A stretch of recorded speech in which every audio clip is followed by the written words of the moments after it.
Dear narcissist, I don't wish you misfortune. I wish you self-reflection. I pray and hope that you start reflecting on your actions and you realize how much pain you have caused me and others.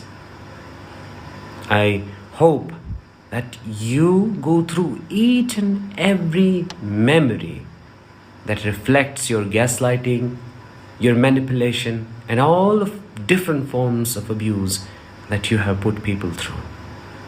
And then I want you to live your life with that pain.